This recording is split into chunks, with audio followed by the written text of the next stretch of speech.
Olha, muito boa tarde a todos e a todas. Vou pedir às estudantes e aos colegas que se sentem, só para recomeçarmos. Eu peço desculpa, estamos com algum atraso e peço desculpa sobretudo ao professor João Formosinho por este atraso, mas penso que correu tão bem, que aprendemos tanto, que valeu a pena, e mais uma vez muito obrigada à colega La Salete. Eu faço parte da comissão organizadora, como a minha colega Marta Uva apresentou ali no slide, mas a minha participação, confesso, foi muito pouca, foi muito pequenina, e praticamente a minha colaboração foi fazer o convite ao professor João Formosinho, que dispensa apresentações. Toda a gente já o conhece, como professor catedrático na Universidade do Minho, pioneiro em várias áreas, também de educação e desenvolvimento, e sobre o papel da escola na educação para o desenvolvimento.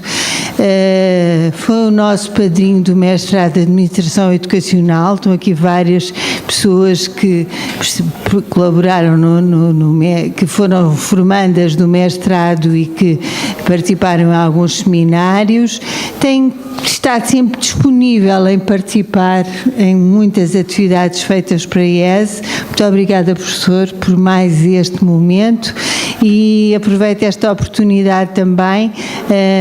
Eu combinei aqui a fazer uma apresentação muito breve para não roubar mais tempo, mas tenho que aproveitar também para dar os parabéns à Escola Superior de Educação, à qual me orgulho muito de pertencer há 30 anos, não devia dizer, que até parece mal. E passo já de imediato a palavra ao professor João, e muito obrigada pela sua disponibilidade mais uma vez em vir a Santarém.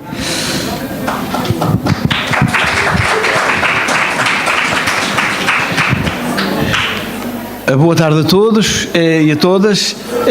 Tenho muito gosto em estar aqui, como disse a minha colega Maria João, já que estive mais que uma vez, até já participei realmente num mestrado em Administração Escolar, em algumas aulas, e portanto também é ocasião para dar parabéns à Escola Superior de Educação de Santarém, e que continua com muitos anos.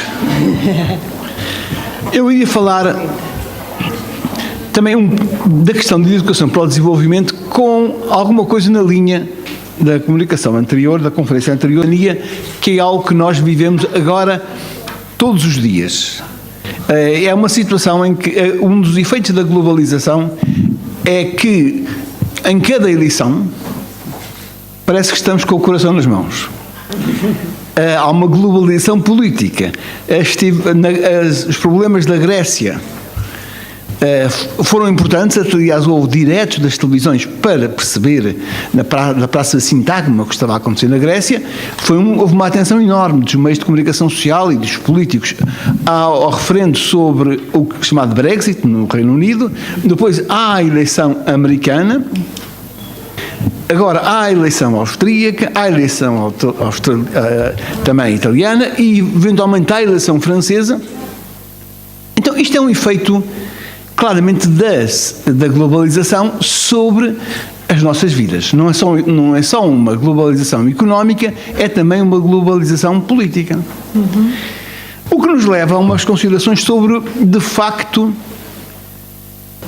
que pode levar a uma dificuldade de perceber o que é que se está a passar no mundo, um certo sentimento de impotência.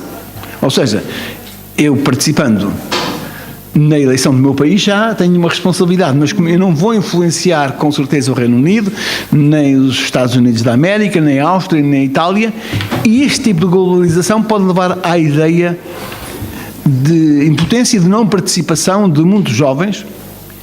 E eu, sobre a questão, sobretudo do Reino Unido, a minha filha vive em Inglaterra há 18 anos e contacta com muitas pessoas inglesas. Realmente muitos não votaram, e depois do referendo estiveram a interessar-se, não sabem que a quantidade de pessoas que viram na internet o que era a União Europeia, não sabiam, e foram ver o que era a União Europeia, mas não estiveram no ato, ou seja, tomaram uma decisão não votando. É questão deles. No entanto, a questão deles passou a ser a questão dos jovens ingleses, que aliás se têm manifestado quase constantemente, contra a saída da Inglaterra ou do Reino Unido da União Europeia, porque são dos principais prejudicados.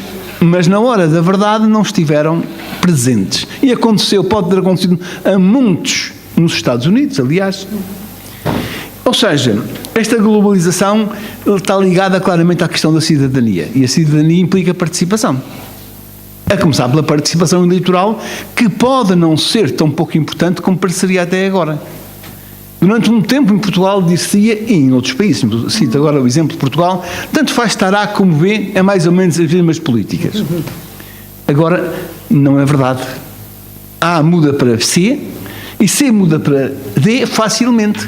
E as políticas são muito diferentes. Basta ver que no caso da Inglaterra, do Reino Unido, é evidente, as políticas vão ser diferentes. No caso dos Estados Unidos é tão evidente que as políticas vão ser mesmo diferentes, que significa que a não participação é já um ato cívico também que pode ter consequências na vida das pessoas. Deixa-me só tirar aqui.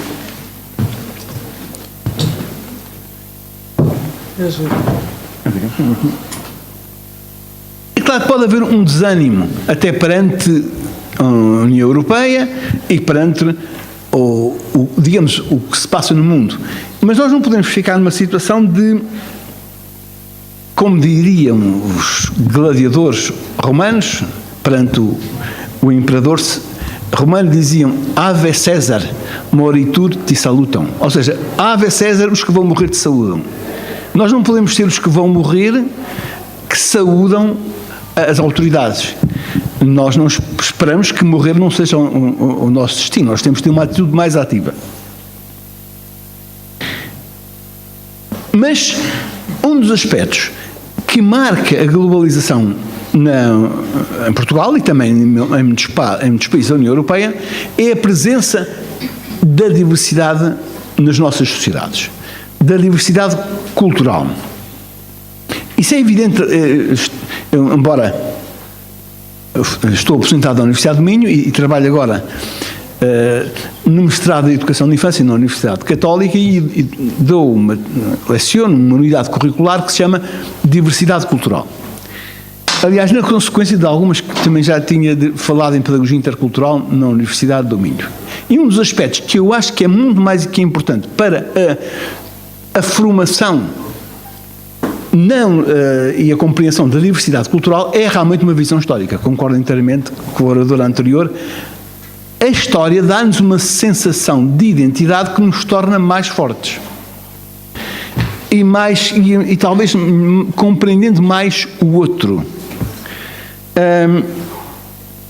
Na minha cidade, que eu vivo em Braga, apesar de trabalhar no Porto, em Lisboa, mas estou aqui em Braga, neste momento houve uma decisão para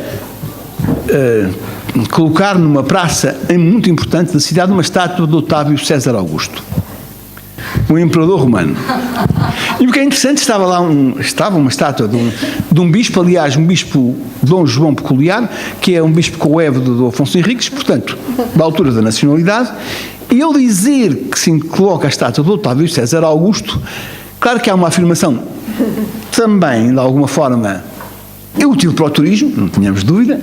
Braga apresenta-se como uma cidade romana, mas há um reconhecimento histórico da nossa identidade, e agora não nossa, de Portugal, e de toda a boa parte da Europa, que é uma identidade baseada no mundo romano. Aliás, em termos de ruínas, em termos de imensas situações, e a história contada como narrativa interessa muitas vezes não como um conjunto de fatos, mas como esta narrativa interessa também quer a todas as gerações. E eu acho que a ideia de que as pessoas não se interessam por histórias, se forem ligadas a um conjunto de identidade, é importante, porque a nossa identidade, e agora concretamente como portuguesa, Portugal talvez não se dê em conta, mas é o Estado-nação mais antigo da Europa, não digo da União Europeia, mas da Europa, ou seja, com as fronteiras atuais, é o Estado mais antigo, as fronteiras atuais datam do século XIII, mas, no entanto, nós, como muitos outros países da União Europeia, falamos na nossa história a história de Portugal. Às vezes aparece uma coisa da Lusitânia, mas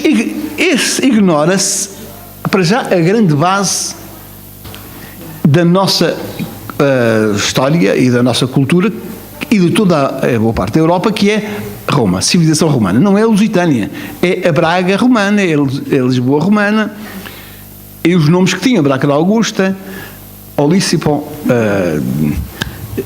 Pax Emérita, enfim. Ou seja, era uma construção romana sofisticada, aliás, em termos culturais, uma sociedade já bastante sofisticada.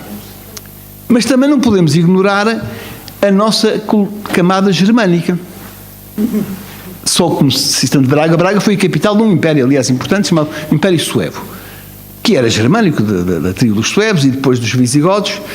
E os nossos colegas espanhóis, muitos, tiveram de estudar durante a escola os reis visigodos, a lista dos reis visigodos, considerados como reis espanhóis. Ou seja, a herança é clara, no caso de Espanha é mais evidente que a herança de Visigodo é clara. De Toledo, aliás, a capital em Toledo. E também temos uma camada árabe. Isso é importante porque se nós verificarmos que a nossa construção tem desde a camada romana, a germânica, a árabe, para além da camada da presença dos judeus, nós temos a ideia mais clara de que nós, e no caso da Península Ibérica, sempre foi aberta ao mundo e a outras culturas, até mais do que outras zonas da União Europeia. E eu acho que essa presença, e por isso aprofundar a nossa história como uma história de, se quiserem, uma forma ainda mais clara, porque eu digo, uma história de miscigenação cultural. Nós somos, a ideia de Portugal como um povo, nós somos um povo miscigenado, sempre, aliás, quando o que era atualmente Portugal foi ocupado pelas forças germânicas, no século VI, sim, houve durante um século a impossibilidade dos habitantes locais romanos casarem com os germanos. Mas foi só durante um século. A partir de um século foi permitido que pudesse haver casamentos mistos. E hoje em dia já nem há com certeza famílias que digam nossa origem é romana, nossa origem é germânica, embora possamos encontrar essa origem. Claramente há na nossa população, claramente ainda uma presença germânica, várias vezes, no tipo de pessoas, e claramente ainda a influência romana posso estar esquecida, mas árabe aparece muitas vezes. Todas as civilizações que compreendem a sua diversidade e a sua história têm mais segurança perante o outro. Ou seja, percebem claramente que a vinda de outros não é uma ameaça. E daí que eu acho que é importante aprofundar isso. Ainda agora vai ser feita no Porto uma cerimónia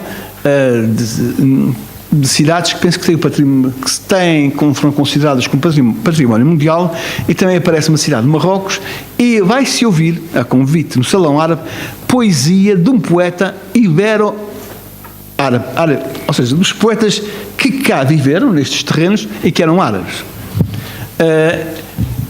Só ouvi na televisão uma única vez um programa sobre alguém que viveu no que é hoje Alentejo e que fez poesia a partir do Alentejo e que é um dos grandes poetas árabes. Ou seja, reconhecer que também temos essa presença na nossa cultura é importante. E, aliás, temos-la, não é? Todos os dias temos nas palavras que têm origem em árabe. Aliás, há um museu, o Museu da Língua Portuguesa, em São Paulo, na cidade de São Paulo, que tem uma parede que graficamente, ou sim, visualmente, nos mostra a origem das palavras Portugal. E carregando num botão vê-se quais são as palavras que têm origem árabe ou quais são as palavras que têm origem germânica. A nossa própria língua é, como é óbvio, oriunda do latim, e essa é a base essencial, mas também tem muitas palavras árabes e muitas palavras germânicas e até alguns vocábulos judeus, vindo de origem judeia. Portanto, nós temos um país também miscigenado. E eu acho que isto nos deve dar deve ser mais explorado nas escolas. E talvez isso ajude, por exemplo, a uma certa abertura ao outro. Impressionou muito agora, pessoalmente, estive acho que uma vez em Tessalónica. Em Tessalónica é uma cidade que foi diversa. Há um livrinho que eu comprei chamado Tessalónica, Cidade de Fantasmas, e que se mostra a Tessalónica, grande capital do mundo otomano, turco, grande Tessalónica com a presença dos judeus, tinha uma grande comunidade judaica, e a Tessalónica cristã ortodoxa. E andando pelas ruas de Tessalónica, vi lá a casa onde nasceu Kemal Atatürk. Ora, Kemal Atatürk é o grande fundador do Estado turco. Eu fiquei, em princípio, estranhei. E depois, claramente, porque a Tessalónica era parte do Império Turco, no otomano, quando Kemal Atatürk nasceu. Mas, no entanto, podem procurar em Tessalónica, essa história não está lá. Não está lá.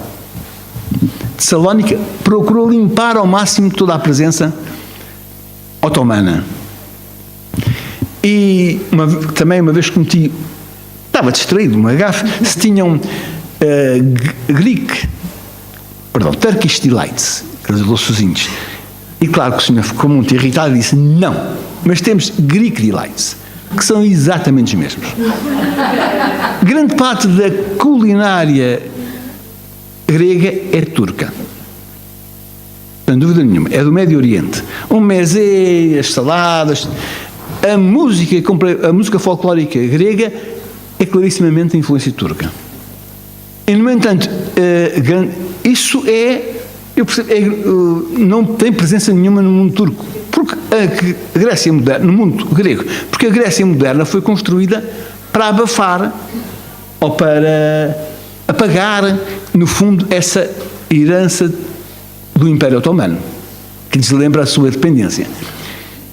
No entanto, há um preço a pagar por essa apagar da história, não é?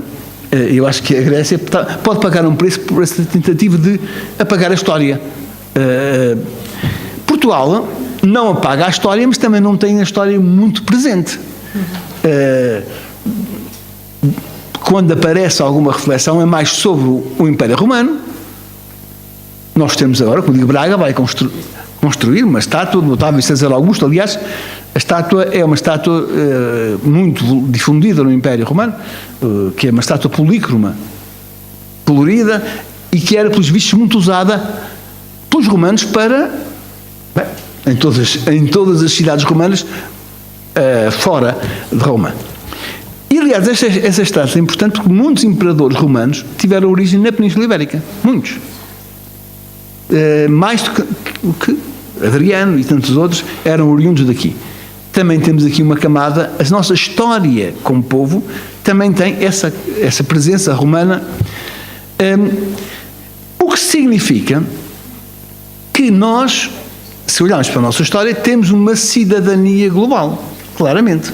E não é só a partir dos descobrimentos, não é só porque fomos ver, digamos, outras realidades. Desde sempre nós tivemos uma cidadania global, nós e a Espanha, mais do que outras nações europeias. Por exemplo, os países nórdicos, por várias razões, não têm essa visão diversificada. Embora com os vikings, digamos, tiveram o seu momento mais cosmopolita. Nós, nessa ideia, a globalização e a cidadania estão ligadas. Como é que nós podemos, atualmente, ligar os aspectos da globalização e da cidadania? Tem de ser um bocadinho mais longe do que as meras questões, por exemplo, da União Europeia, dos rankings. Nós temos uma ideia, neste momento estamos numa União Europeia e nós estamos a medir como é que estamos a desempenhar a nossa aprendizagem através do que, uma expressão que é muito usada pelos ingleses, league table, ou seja, há um campeonato de aprendizagens. E nós, tal como nós ganhámos o campeonato da Europa, futebol, agora estamos um bocadinho, já passamos à frente da Finlândia. O que é curioso é que toda esta obsessão pelos índices que o PISA nos dá, esquecem uma coisa que, aliás, desde sempre os filósofos e até os políticos e todos os pedagogos vieram a dizer que os grandes efeitos da educação são de longo prazo. Não são estes de curto prazo, nem são apenas nas aprendizagens. Aliás, se nós fôssemos assim, então onde é que estão os rankings da cidadania? Onde é que estão as aprendizagens da cidadania?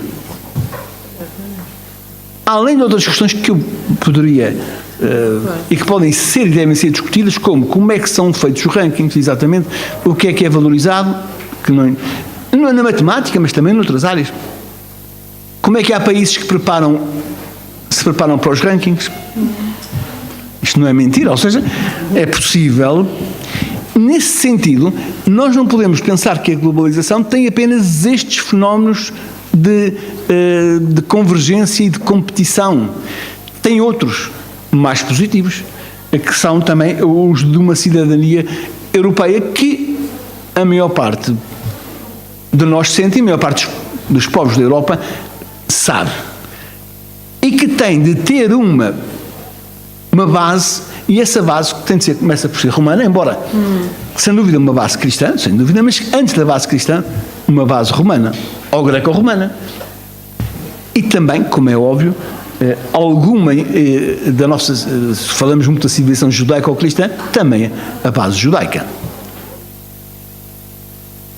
Ou seja, a nossa cultura é uma cultura já ela própria cosmopolita, que tirou de várias outras culturas aquilo que vivemos agora. E não pensem que é só uma questão meramente retórica.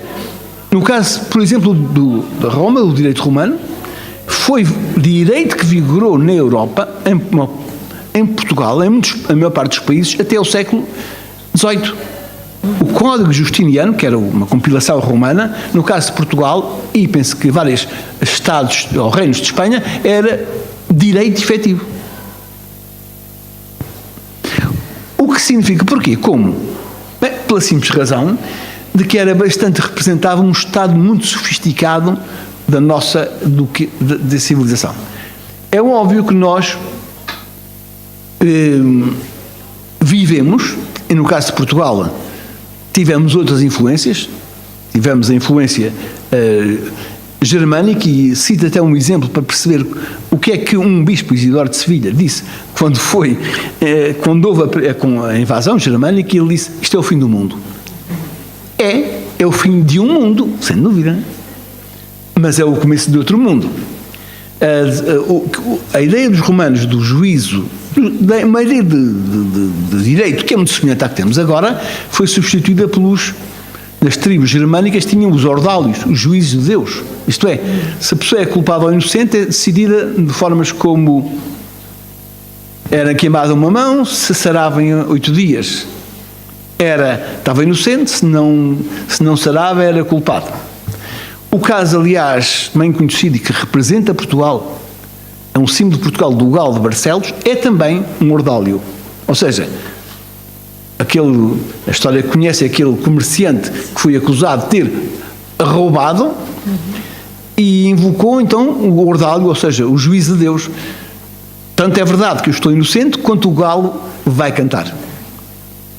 E reparem, isto já não tem nada a ver com a cultura jurídica romana, mas é uma cultura jurídica também importada em Portugal, do mundo germânico, e claramente é outra cultura. Nós conseguimos incorporar isto tudo e temos uma nação que tem segurança em si própria. Ou seja, segurança em qual é a sua identidade. E nessa medida eu penso que uma das formas de conseguir construir de reforçar a educação para a cidadania é também mostrar que a nossa identidade é uma identidade baseada na história. E que portanto estamos seguros de nós próprios como nação. Mais até talvez que outros se percebe. Porquê? Porque vivem aqui no canto da Europa, só temos uma fronteira única com a Espanha, e portanto está claro que sempre esteve claro qual era a estratégia era uma estratégia em relação à Espanha e depois em relação ao mar. Noutros países do centro da Europa não é isso. De facto, foi muito mais complicado isso.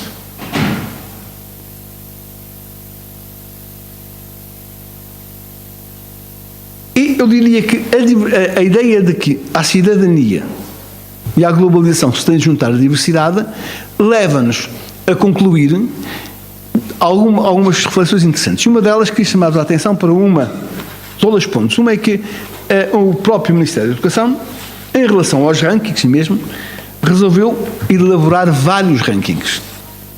E no último expresso, penso eu, vem a indicação de pelo menos 5 rankings. 5 diferentes tipos de rankings. Eu tive a sorte de, há um ano, estar numa sessão em que estava também em inspeção e em que estava o doutorado que tinha vindo dos Estados Unidos e penso que a tarefa foi construir estes diferentes rankings e explicou, são vários rankings, ou seja, deixa de haver um ranking único. Deixará de haver. Eu ponho isto, deixará, e não deixa porquê? Porque os rankings são uma construção também da comunicação social, muito mais que do Ministério da Educação. A história, isso em termos históricos, portanto, os rankings os dados são dados aos jornais. Portanto, aquilo que os jornais vão dar importância não saberemos. Agora, que há a possibilidade de ter 5 tipos de rankings, há. E um dos quais é o ranking do valor acrescentado. Ou seja, o que é que cada escola acrescenta? E se lembram, e com isto terminaria, que é há muitos anos, talvez há 20 anos, mais, um professor de Economia do Porto, 20 ou 25, disse, eu fiz um estudo muito primitivo sobre o valor acrescentado em escolas do Porto, no distrito do Porto. Ou seja, o que é que as escolas tinham professores com qualidade e os resultados. E vejo o que é que a escola acrescentou. E os rankings eram interessantes, porque as escolas importantes do Porto estavam cá em baixo. E porquê? O raciocínio era este. Com estes recursos e com estes alunos, o que eles construíram foi muito pouco. Claro que depois isso foi imediatamente abafado, quer dizer, isto seria... Ou seja, no fundo é isto. Pois, se têm os melhores alunos, têm os melhores professores, como é que não é de espantar que tenham muito melhores resultados? E de alguma forma isto é uma reflexão importante. Aliás, lembro perfeitamente que a escola que estava à frente nesse tipo de ranking era de Entre Rios. E Entre Rios não é com certeza uma das zonas mais... do distrito do Porto é a zona onde, aliás, onde estão, onde os dois rios se juntam, é o Douro e o outro rio agora. Não sei ajudar, Jorge Camargo. A geografia não me lembro agora, mas é um dos rios. Sousa. É o Sousa. Portanto, também nós podemos, até mesmo em termos de rankings, ter alguma diversidade. E por último, só queria chamar a atenção, este é o último, não vou falar porque não é um ponto, leiam o público de hoje. 22 associações de afrodescendentes queixam-se ao núcleo de que Portugal não tem uma atenção especial aos problemas dos afrodescendentes. Ou seja, a questão da educação para a diversidade está aqui claramente posta. Não é só não é uma questão teórica. Não é uma questão de passado, é uma questão presente. A mim, tive a sorte de ter mais possibilidade de ter presença para esta questão, porque eu dou apoio a algumas IPs, ou centros sociais e paroquiais da zona da Grande Lisboa, com muita diversidade cultural. E é muito interessante ver, por exemplo, São Domingos de Rano, ou em Loures, ou na Mosgueira, e ver como é que essa diversidade é tratada na realidade. Porque não é fácil. E não é só, falamos da diversidade étnica, mas também há outras. E numa das aulas desse mestrado, uma das questões foi que uma posta por uma aluna que tinha a escola, esse centro tinha dificuldade em lidar com uma comunidade de testemunhas de Jeová. Claro, não havia diálogo. E foi uma das questões que vamos então abordar, esta questão. É uma diversidade, não é uma diversidade étnica, mas é uma diversidade religiosa. E é interessante que no fim disseram, não, pela primeira vez tivemos uma reunião e algum diálogo. Isto não era dizer que sejam, como é óbvio, que seja aderir às testemunhas de Jeová.